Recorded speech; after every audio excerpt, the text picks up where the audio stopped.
All right, we are live. Welcome, everybody. Hey there from LinkedIn, YouTube, or our studio audience from the Heart. Thank you guys so much for joining us for another Heartbeat tutorial. As always, I'm Mike. I'm in charge of marketing and growth at Heartbeat. We have Misty Dorman, our manager from the Hearth, and as I said in my hype video, the Laura Zug, as in you have a title. The Laura Zug. Thank you guys so much for being here for this awesome session. This is Community 2.0, creating your strategic framework for 2025. I want to get right into the content as quick as we can. Just to let you guys know, as house rules, this is a live stream studio. If you're dropping questions in the chat, we can see them regardless of wherever you drop them from. I can put them up on the screen for Laura. We will try to get to as many as we can. I will log them all just in case we don't. And of course, at the end, if we have more questions, we want to get into conversations. We're going to be done with the slides early, and we can pull some guys and gals up on screen if you'd like to ask your questions on camera or just by microphone to bring a voice to your question. We've got about a 30, 45-minute tutorial. We got plenty of space at the end. And Laura was telling me she really likes when this is special, that you are here and rewarded for being here live. And so we're going to have a lot of interaction for you guys who are here. Thank you guys so much for that. As always, try to be respectful, be knowledgeable that some things that are basic for you or maybe advanced concepts for others and vice versa. I know I have learned things even though I work for Heartbeat. And so I'm really excited to kick this off. Now, as if Laura needed an introduction, I'm just going to do a quick one for you because everybody here, I think we had 350 RCPs for this session, by the way, Laura, just so you know. So you are a people-first community strategist who brings a unique blend of strategic thinking and human-centered design to your work with community builders, and your perspectives come from years of experience across marketing, PR, advertising, and branding, combined with a focus on community strategy. Your clients have described you as soulful, connection-driven, and the oxygen that breathed life into their communities. I don't think there's a better praise than that, personally. You graduated summa cum laude from Vanderbilt University and completed MBA coursework at UVA's Darden School of Business. You lead the Hive, which is your community, cozy digital home where curious, kind-hearted community builders gather to learn and share ideas and support each other's growth.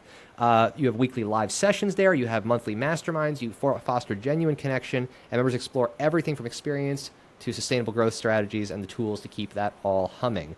And of course, when you're not working with community builders, you can be found enjoying your morning coffee, practicing Pilates, and cuddling with your cavapoo, or hiking the North Carolina mountains with your family and friends. Laura, thank you so much for being here and bringing this awesome topic to our community. Yay. Okay. Thank you so much for having me.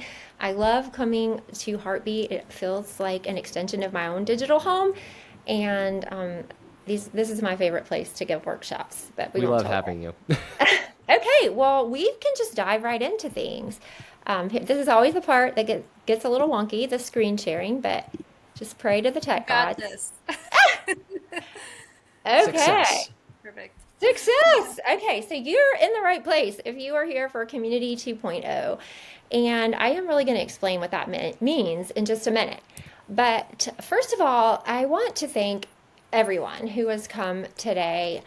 I really, really value this quote. Everyone in our industry respects Priya Parker, and she says the most sacred thing we have is our shared time together.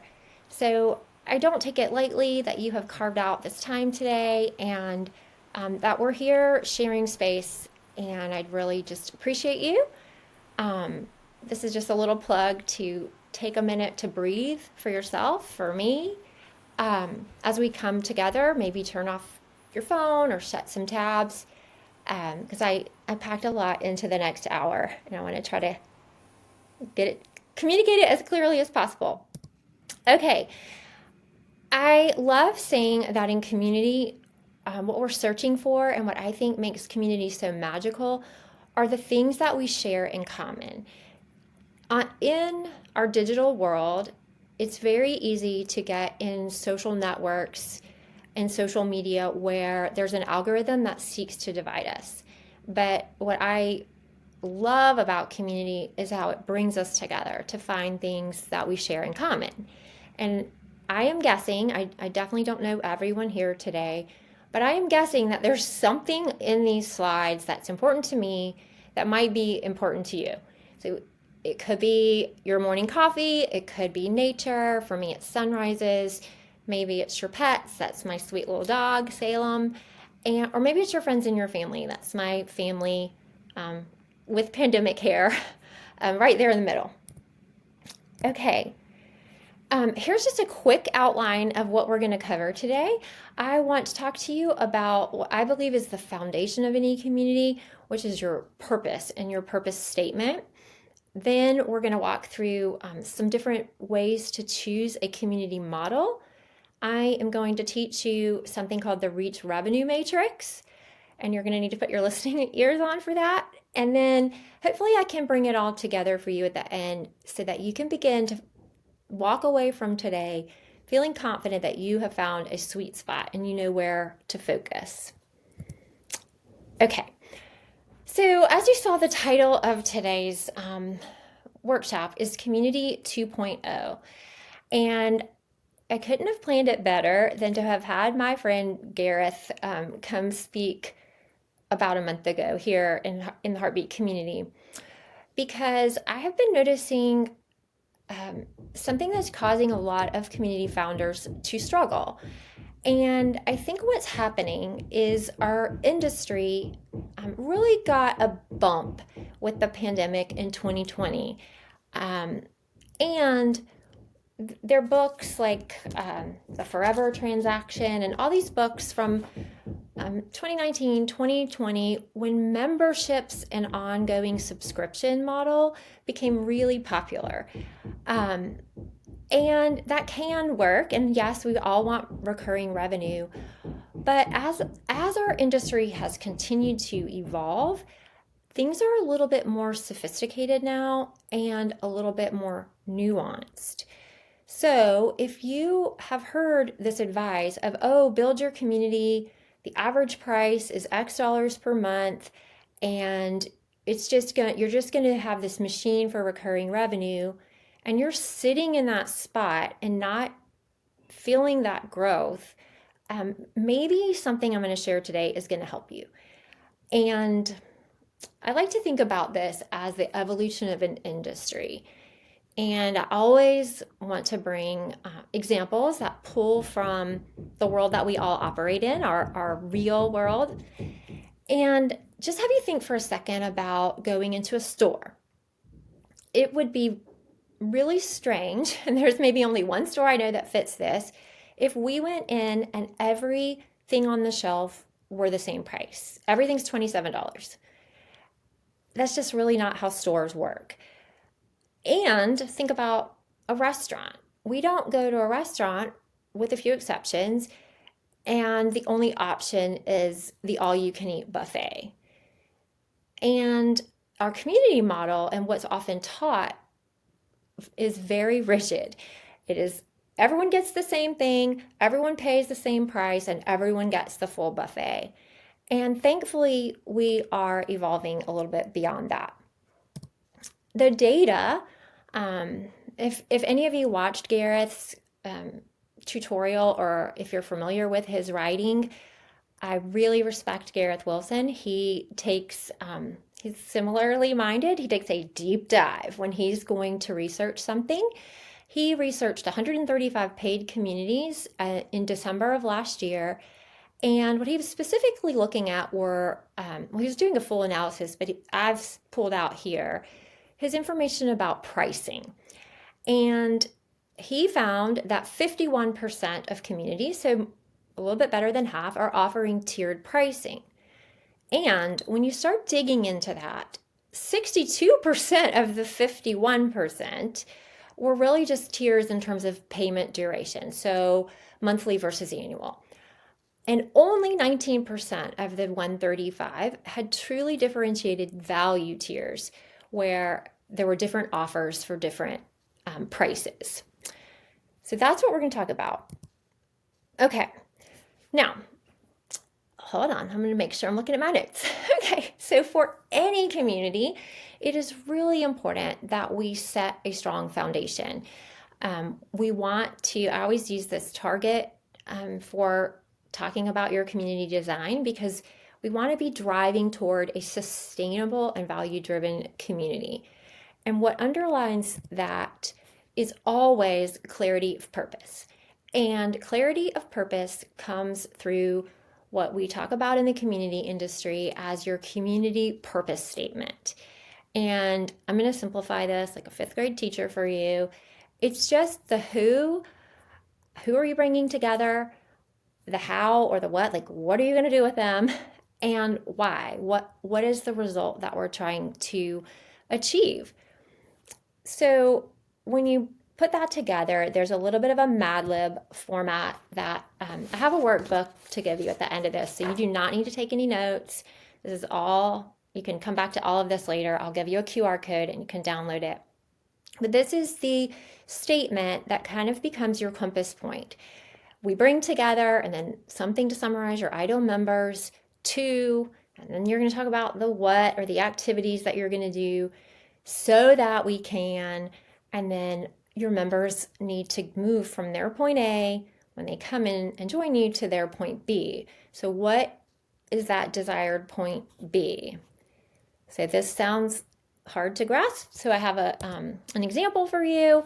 We bring together early career professionals seeking an intentional, abundant life with fewer online distractions. Through mindfulness practices and habit creation sprints, we enable members to combat digital overwhelm, thus enabling them to cultivate the abundance they desire in their lives and relationships. And this is a real community purpose statement that came from a student in Community Foundations.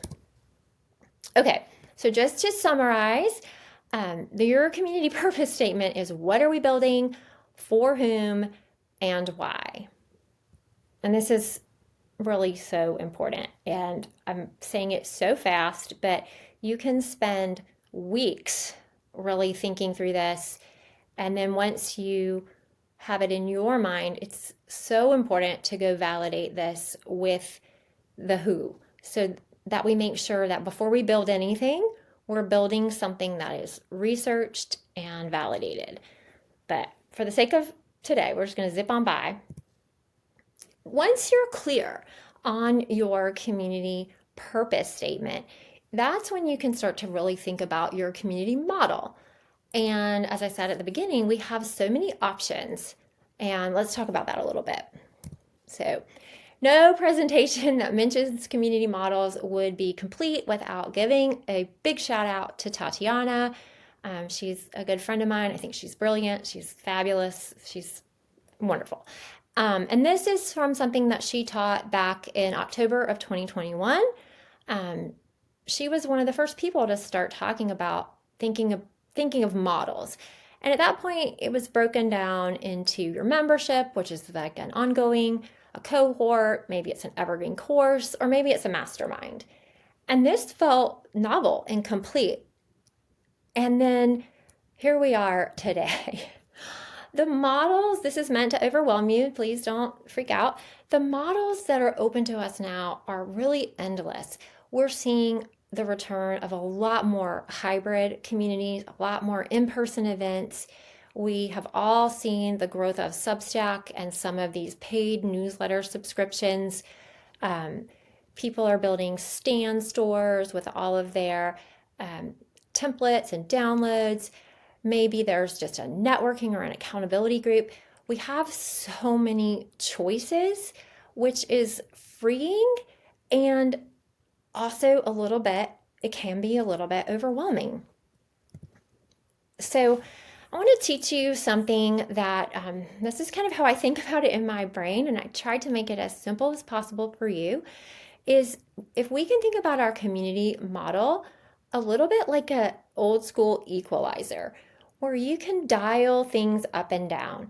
So maybe your format, is it live? Is it hybrid? Is it asynchronous? Is it in person? Your access, is it something where someone has a ton of access to you, or where it's just a digital product and they have zero access to you? Content, are you going to be mostly content focused, or is it going to be more connection driven? That's the next one, connection. Where do you stand there? And then duration. At the beginning when we were talking about Community 1.0, it was this evergreen, never-ending membership, where now we see a lot more time-bound experiences. So keep this in mind. We're going to come back to this in your minds, and you can dial these things up and down as you're shaping your model. And I want to give a huge shout out to Heartbeat, um, because that slide, that overwhelming slide, those ideas aren't necessarily new. But what is different now is that the technology to make them possible and easy to implement didn't really exist. And now the tech has really caught up with us. Heartbeat has just in the last few months, Mike, you can say when, unveiled community payments 2.0. And I really, really respect the Heartbeat team and more so the founder who is focusing on helping us build viable, profitable community businesses. And it is very easy with Payments 2.0 to deliver those community models in a way that you can slice and dice your community many, many different ways. And we're going to talk about that more. But I'm so happy that the tech is catching up with the ideas. Okay, so to help you kind of streamline, you're going to pick your community model, but I also want you to be thinking about the role that community is going to play in your overall business. So this is so let me just kind of walk through. Is your community meant to be your primary revenue driver? Are you thinking of your community as sort of the skyscraper and everything is leveling up and you just want to sell your community membership and that is where you're going to have most of your revenue? Or kind of in the middle, is it possibly a benefit or an asset that is going to help your course participants, course members, or coaching clients? Or could your community be something that's maybe along the lines of like a Substack paid group that's a lesser expensive community, a gateway community to something else? Maybe you're selling books, or maybe you really want one-on-one coaching to be your thing, but you want to bring everyone together. So thinking about the role you want your community to play in your overall revenue stream can give you some clarity. Obviously, your community can serve multiple roles, and also there are many things that are not on this slide. Brand communities come to mind. That is really serving more like an arm of customer service or product marketing fit. So, but thinking about the role you want your community to play in your overall business is really important in terms of the next thing we're going to talk about, which is pricing. I know that pricing can be so complicated. And what I really hope you can take away from our time is that you are no longer just like putting your finger out and picking a price. I want to help you have some frameworks around this and begin to think about how you can price so that you can sustain what it is that you want to build. Okay, so I had to scrap some slides, but I did write an article about how much to charge your members, where I break down something called value stick pricing. That's from a professor at Harvard Business School. And it's essentially that the more value you can layer into your price, to your offer, the higher the higher price a customer is willing to pay. And these are just some things that I like to suggest we think about when we are thinking about our price. The results that members are going to get, like what is that transformation that we talked about earlier, their point A to B? How big of a transformation is that, and how valuable is that to our member? What does the community replace? Do we save them a lot of time? Would they need to go buy a course? Like thinking about the replacement cost. And then also looking at it from our own perspective. I really, really care about you as a community founder, and nothing makes my heart hurt more than when someone's lowballing a price and then getting into a position of burnout. So I really advocate thinking about a price that is going to be meaningful enough for you to continue doing the work and investing the time so that your members can get those results. Okay, more about that is in that article. It's also in this workbook, so you'll find the link there. Okay, this is where I want you to, if you've wandered off, I really want you to come back here because this is so important. And this is where things I think start to break down. And this is where I think is missing from some of the current advice. There's a lot that is shared about average price, but what I don't hear talked about very much is the marketing reach. So let me walk you through this. Let's say that you have a community and you're pricing your community at, it's going to be low, or you're pricing your community at $39 a month. That can work. But if you also, I'm sorry, this is popping up. If you also have a reach, let's say by reach, I mean your email list, your social media followers, the people that you can potentially sell to. If you have a low reach, you're just getting off the ground and building your email list. You are just getting comfortable on social media and you have a low price. This can be a dangerous place to stay. I was bold and put danger on a slide, but the danger there is that, hold on, I'm sorry, all that's showing up, that you burn out, and I do not want that for you. So we have to think about kind of balancing our zones here a little bit. This top zone, the premium zone, can be great. That could be your one-on-one clients. That could be maybe some retainer work, possibly even, you could say a contract role or even a full-time role could fit in that higher revenue potential zone. But a little bit of danger happens there as well because there's only one of you, there's only one of me. And if we stay in that one-to-one zone, we miss out on this, which is the recurring revenue of the forever transaction. So at some point, we have to start playing in multiple zones if we want our business to really grow and be scalable without burning us out. Don't worry, I'm going to give you some case studies to ground this all in.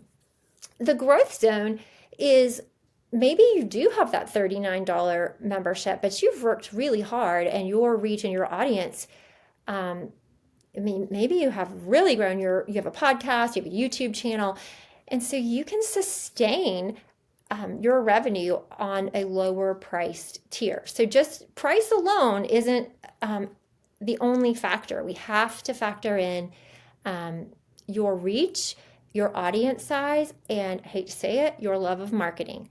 If you are happy putting together a YouTube channel and building a podcast and writing and showing up on social media, the danger zone isn't quite as dangerous for you because you're going to be moving to the growth zone.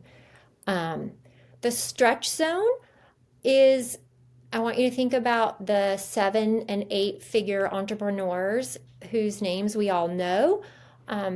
That is when you have a really high reach, so a lot of people know about you, and you have a really high price, and you're launching a lot. This takes a lot of energy and time and architecture and infrastructure to live in that stretch zone. So I don't live in the stretch zone. All right, Mike, is everyone getting this concept? Let's take a look here. Folks, guys, if you can in the chats, wherever you are, YouTube, LinkedIn, and the studio audience, drop a quick chat in here. If you're lost, just drop the word lost. We'll give a little and say what you might need a little more help with. If you're grabbing on, just give us a thumbs up or give us a, hey, this is great.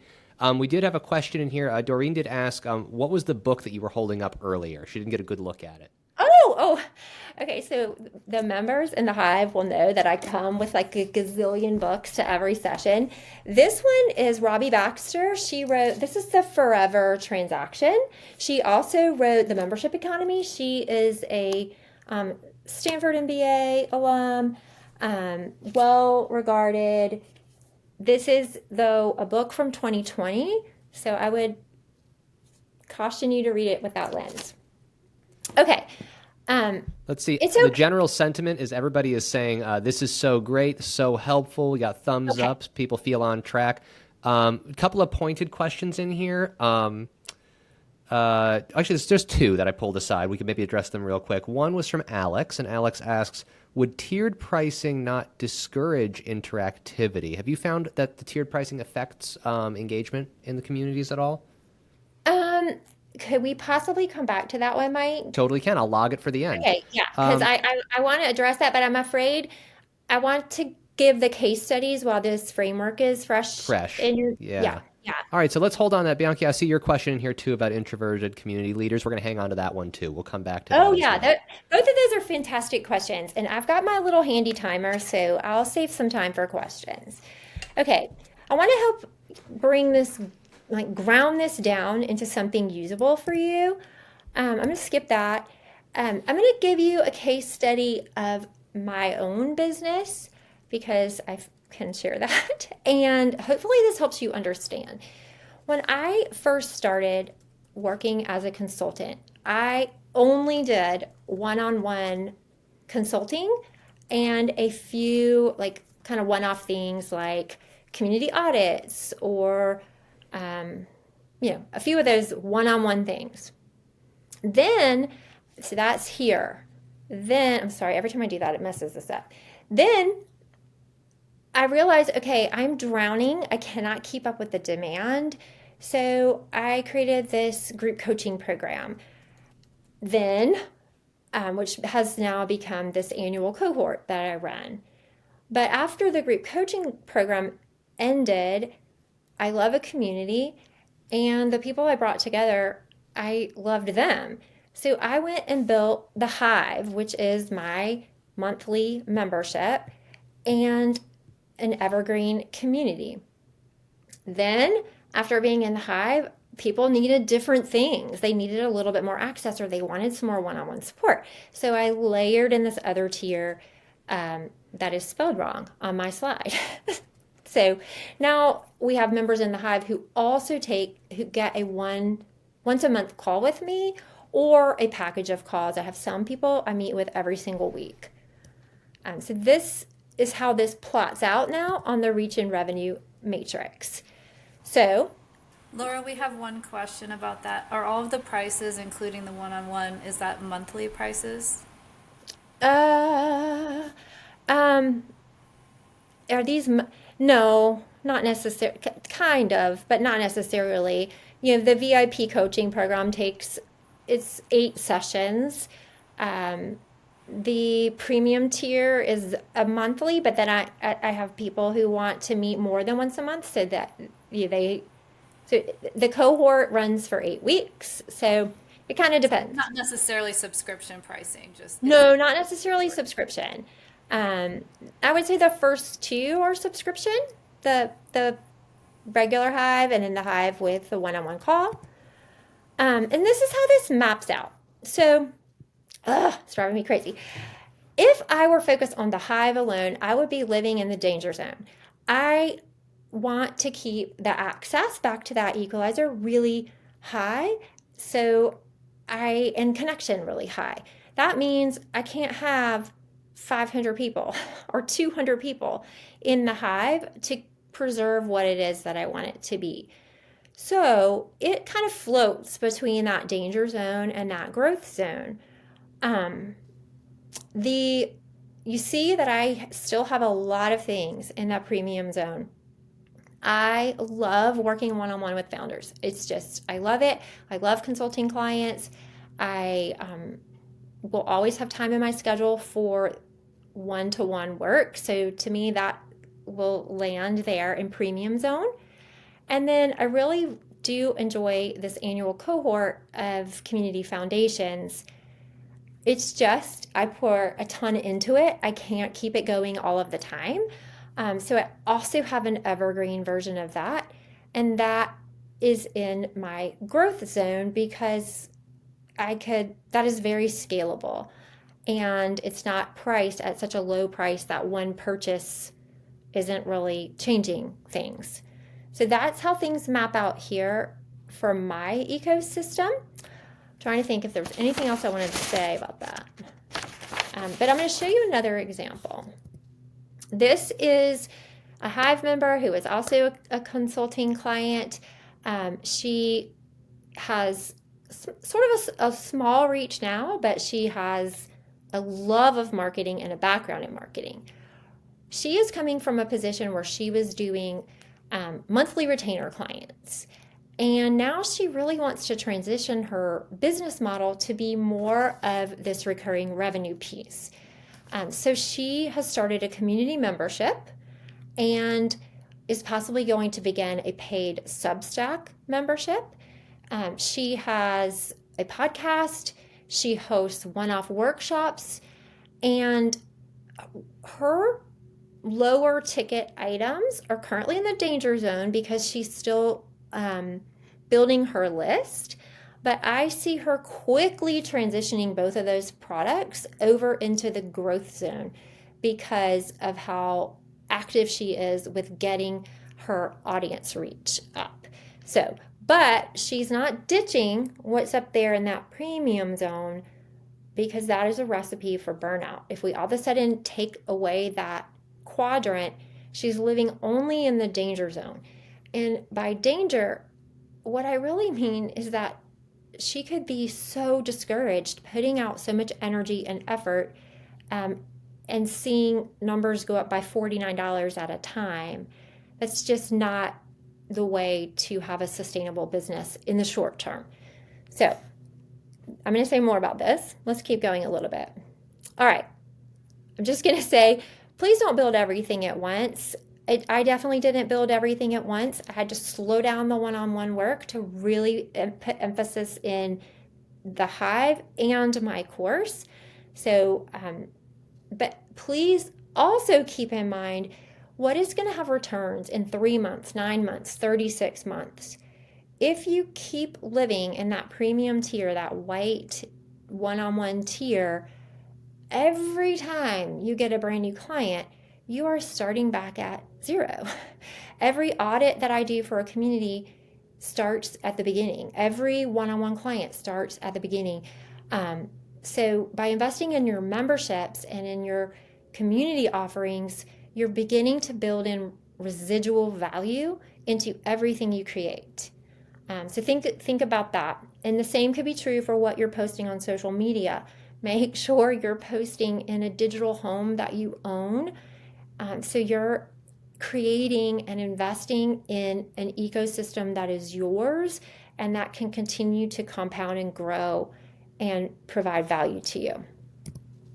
Okay, we're going to skip this. This is, again, helping you choose your business model. Mostly, just remember this, consider your current reach, your expertise, your time when choosing your model, and evolve your strategy as your audience grows. Okay. We're doing okay. I'm going to talk to you a little bit about growth strategy because this is the real talk, and I want you to understand this so that you go in with your eyes wide open. I really believe in reverse engineering things. So when you're thinking about your model, I like to suggest that you start with your revenue target first, and then you kind of reverse engineer how you want to get there. So let's say, you could pick whatever number, 15,000 a month, 10,000 a month, 1,000 a month, whatever number you need your community business to bring in. Start there and then backtrack. So let's think if you have a $50 a month membership. To get there, you're going to need 100 members. And remember, if your reach is small, getting to 100 members is not fast. So that does not feel realistic to me. If you have a huge reach and you have a well-oiled email marketing machine, that is an easy number to get. But you need to think about that for your complete business system. So maybe if 100 members out of the gate is a stretch goal for you, maybe you think about starting as a cohort program where you're looking for 10 people. And those 10 people, you're going to charge them $1,500 for a cohort. And then that revenue divided over 3 months gets you to your $5,000 a month. Or maybe you're going to do a mix. Maybe you're going to say, oh, you know what? I bet I could get 40 members in the next 6 months or however many months. All right, so that'll be $2,000 of my revenue. But then I still need to figure out this gap of 3,000. So maybe I'll continue to do some VIP work or some one-on-one work or some fractional work. So just be thinking about your revenue as you're building. Okay. I want to give a huge shout out to my good friend Bobby. This is his book. It is my Bible. People who are in the Hive are very familiar with this book. It's called The Hockey Stick Principles. And he talks about, he researched, I can't even tell you how many entrepreneurial businesses of all types and came up with what he thinks are the 4 stages. And he's not the only person who has said this. But let me break down what the hockey stick means.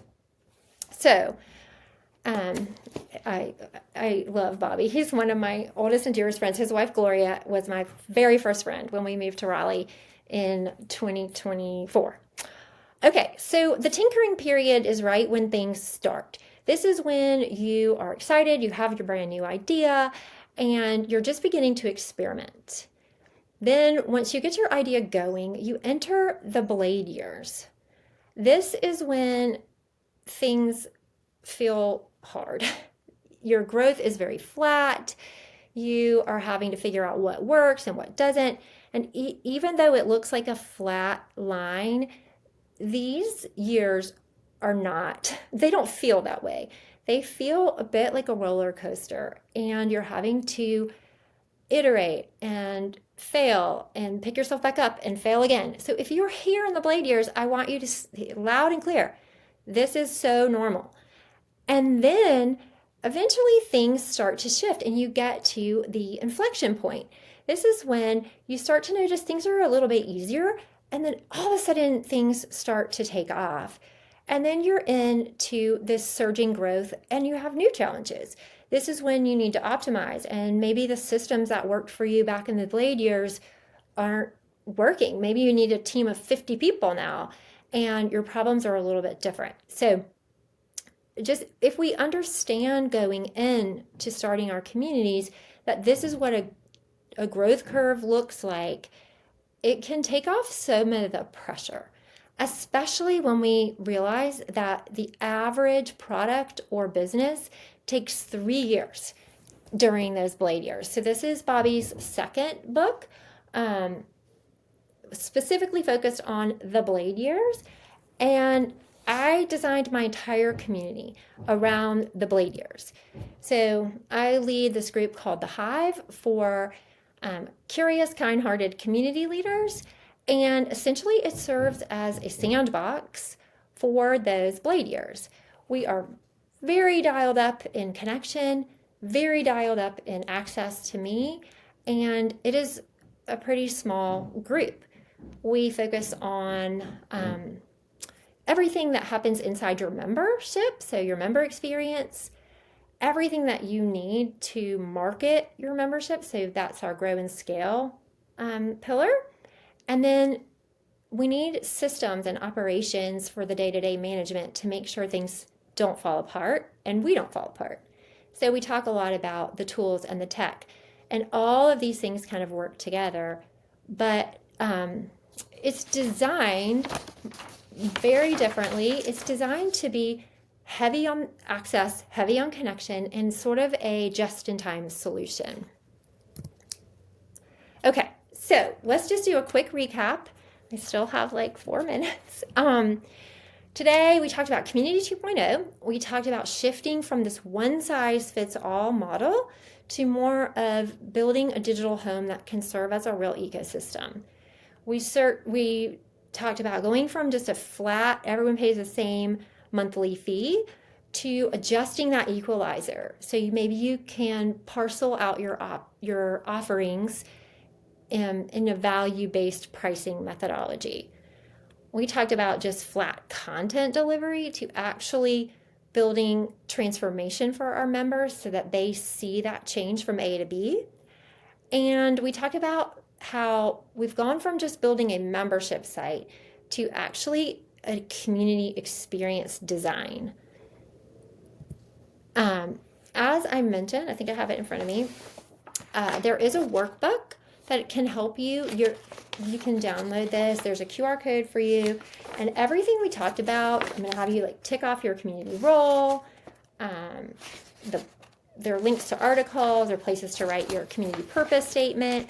And then on the last page of it, you can build a community snapshot. It looks just like this. And you can put everything on one page so that as you're building your community, you have a clear vision of what it is that you are creating. You might even want to make a separate copy of that if you have two really different models you're choosing. But I encourage you to download this guide and obviously reach out to me if you get stuck or confused. And if you have done this guide and you think, gosh, I really want to get a little bit more personalized feedback, I am leading the Community Foundations cohort. I do it once a year, and we are starting next Tuesday. So I've decided to limit how many people can come in. We only have 15 spots, and there are 12 spots, I think, left. And essentially, this is going to be, it's a hefty course. We walk through all these pieces, but I really want to give you a manual for your entire community building journey. And I also want to give you a lot of access to me. My experience has been that these decisions it's very helpful to have a thought partner. So that's why I have restricted the numbers. And we have a great group so far. We have someone who has a community that she built and scaled to 85,000 members. We have someone who is a very experienced coach who has done courses but hasn't really brought everything together into one ecosystem. And we have someone who was leading a free community and doing a fabulous job, but recognized that there was like a little bit of a mismatch between her audience and what she wants to do. So she's starting from scratch. So really anyone can fit into this cohort. Okay, that is it. That's the link again. If you want to download the snapshot guide, please find me.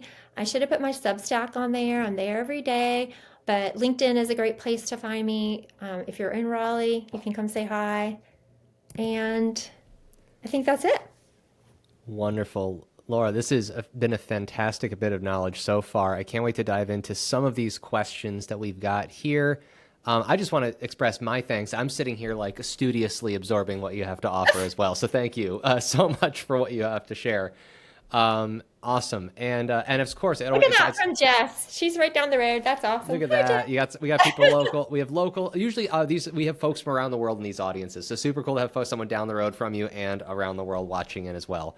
All right, Mister, we pulled out a bunch of the questions, I believe, here in the chat. So let's start going through a few of these. I'll read them out. And then, of course, if we need additional clarification, if you guys were in the Hearth Studio audience link, not the live streams out on the social platforms, and you wanted to come up on stage and speak, you could do that briefly to voice your question. But let's get through the ones that people have dropped in the chat first. So circling back to the first one we had earlier on was from Alex. Alex asked, would tiered pricing not discourage interactivity?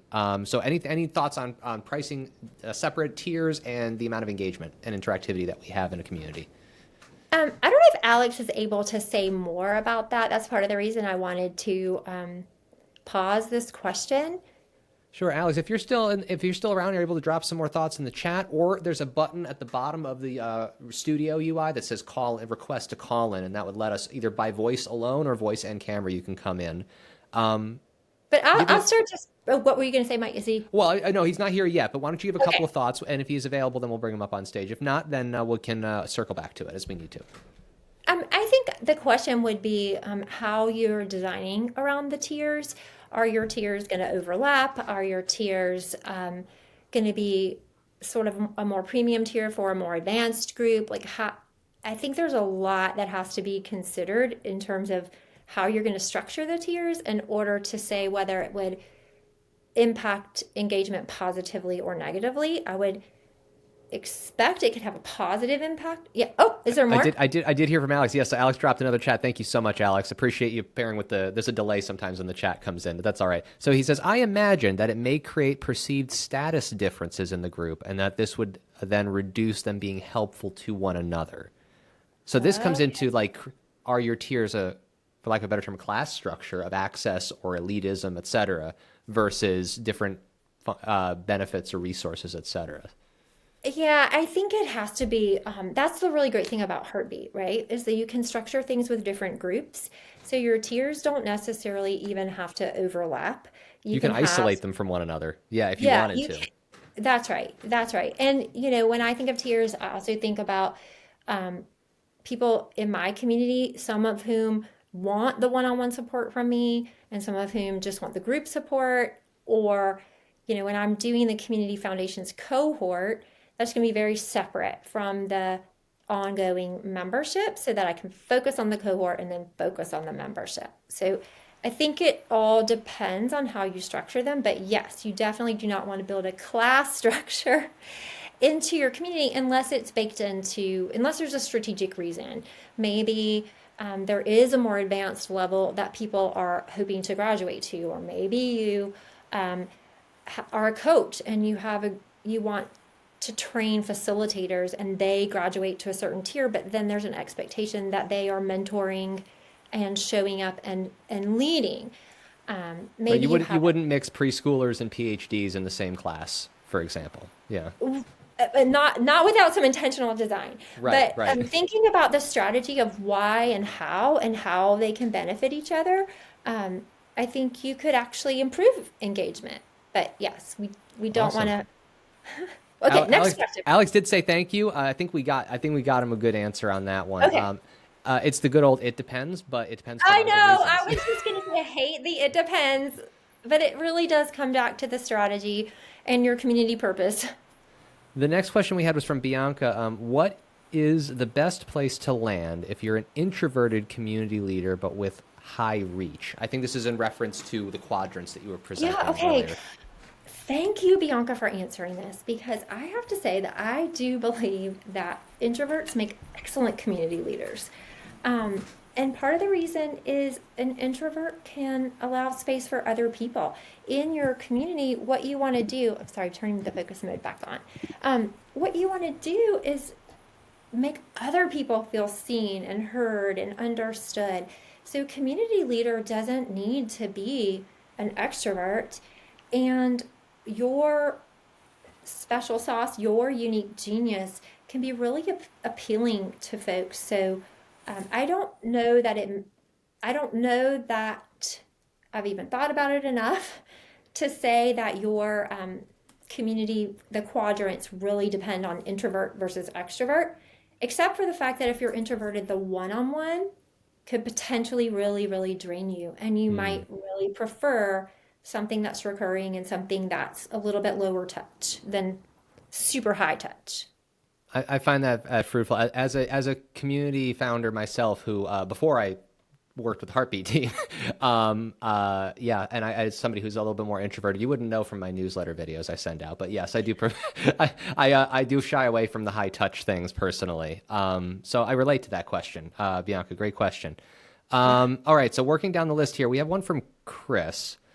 Chris says, so you are saying a model with a low-cost membership to get people engaged and a premium offering as well, like coaching on top of that, would be sitting in both zones. Was that a correct understanding?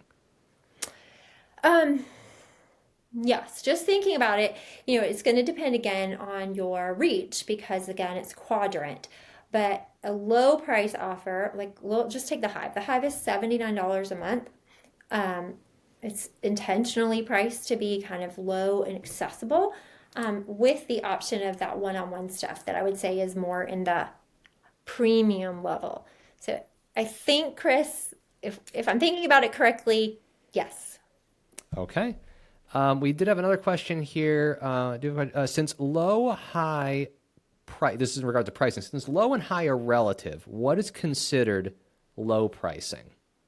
Oh, okay, great question. Um, it's really going to depend on your market. It is really going to depend on your demographic. It is going to depend on your audience. It is going to depend on your competitors. So any answer I give you is going to be completely, um, what's going to be incomplete. Average memberships for just business to consumer are around $50, $49, I think. Business memberships can range anywhere from 99 to 10,000. Right. So Gareth's article that he published in December might be a really great place for you to dig into some pricing, because he pulled research from those 153 communities, and they had prices from 1,000 to, what did my slide say? Like 20,000? That number doesn't even compute for me for a membership. So it's hard for me to answer your question fully without like a conversation about who you're serving. And if we have a link for that article, we'd love to be able to share that, because there's a couple of questions regarding it in the chat. So I don't know, Misty, if we had one handy, but we could bubble that into the chat, please. And I can definitely follow up with folks about that link Yeah, too. what And we Garrett, sometimes do is unanswered questions. We'll even put that attached to the recording in the Hearth, and we'll put all the unanswered questions or additional needs there. yeah. And then, Laura, we could just mention you, and you can come in and just check it Oh, right I off love if you that. want. Please do that, because Okay. there were so many slides that got cut out of the presentation, because Sure. I wanted to. Yeah. We want to have more of this. We want to have more of the interaction. That's right. part. That's Yeah. right. This is right. I say that an event should be different because you were here. Taylor Harrington said that once, and that. it has just stuck in my brain. There was a follow-up question here, actually, from, I think, Ife, if I'm getting the name correct. If I'm not, I apologize. I care very much about getting them right. Is there a framework to identify if your reach is large enough, or to help you with choosing the best strategy for your reach size? Is there a way you can kind of back into pricing or based on reach? Is there a relationship that you've found? Well, I mean, I think you want to look at average conversion rates, which are very low. I mean, it could be 2% of your list. And again, it's going to depend on your price. But if you think, okay, I have 10,000 people on my email list, and they're nurtured, and I'm going to sell them a membership for $50 a month. That's very different from someone who is starting with 100 people on their email list, and a low social media following. So I think your gut is a good gauge too. Can you look back at your metrics in your own CRM and see how many conversions you're making? What are your people telling you they're looking for? Have you surveyed them? Doing some community validation interviews can be a great place to start. And understanding this hockey stick principle that says that some of these things, any product is going to take a few years to get to this inflection point. So not to give up on other things too soon. There's data, and it did not end up here. This is from Sahil Bloom. If any of you are familiar with him, he talks about, or he shared a statistic that said that part-time entrepreneurs end up being more successful and surviving longer than entrepreneurs who go in full steam ahead, full time.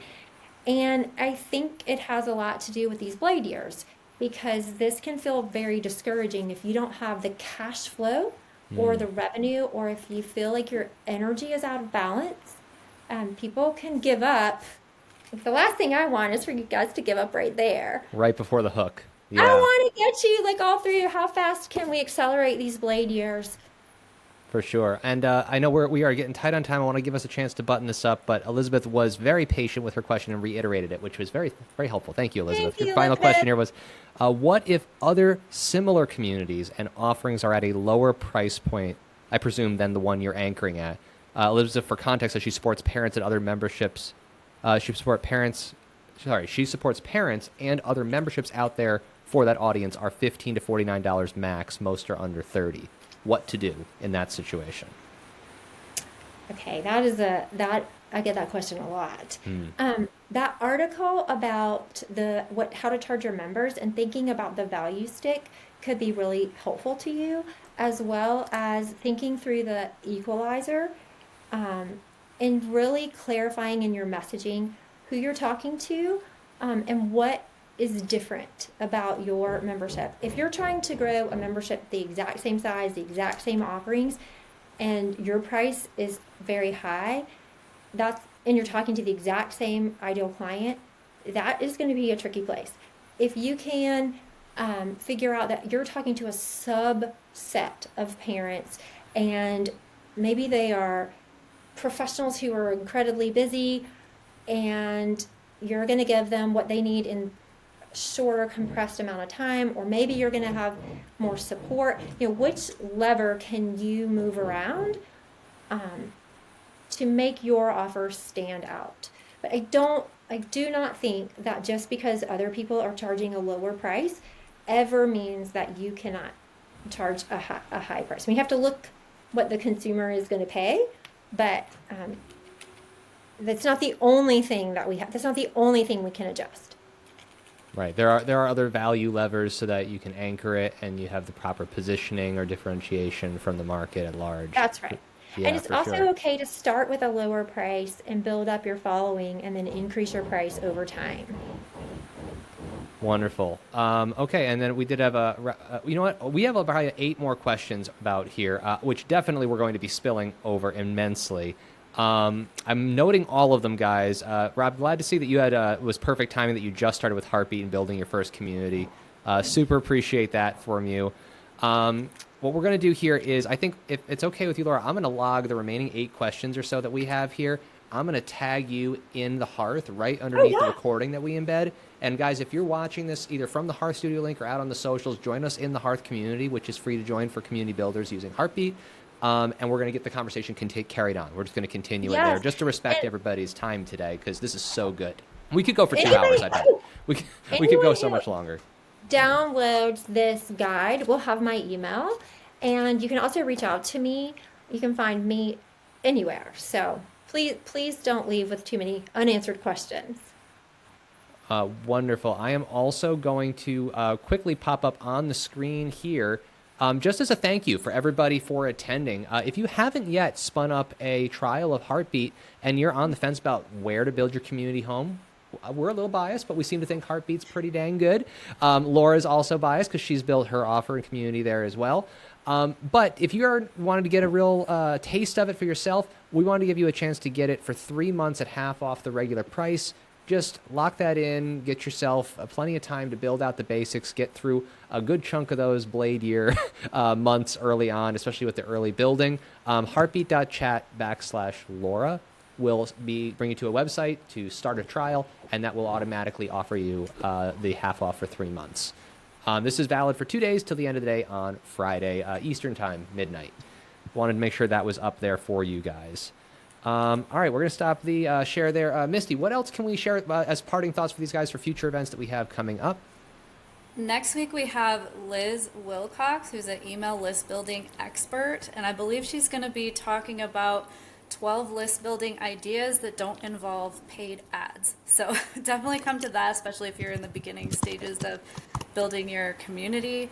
You want to get new members into your community and you're not ready to fork over the money for paid ads. That'll be a good one for you. Wonderful. All right, now that actually will dovetail nicely with being able to chart where you are with reach and pricing, as Laura showed us today. Laura, any parting thoughts for the group before we adjourn today? Just thank you. Thank you for coming. Thank you for being, I love hearing from people who read my newsletter, and I really love hearing your questions. So if we didn't get to them, find a way to get in touch with me, and I'm happy to help you get answers. It helps me too to know what isn't clear. So thank you. Wonderful. What we'll do, guys, like I said, we've got every comment that was asked, or the question here. I'm going to download the entire chat when we're done. So while Laura and Misty and I go backstage after we turn off the live, we're going to categorize all these questions. We'll get them tagged in the Hearth, and Laura will get in there. We'll be able to answer them. And of course, you can reach out to Laura on all of the socials and Substack and all the places that you Not can find Instagram. them. You will not hear from me. Select socials. Laura and I are connected on LinkedIn. We follow each other there. Awesome. All right. Well, thank you guys so much for attending this tutorial. It was super awesome. Laura, I'll see you backstage, so hang on one sec. But everybody else, thank you so much. We'll see you next time. Thank you, guys. Thanks.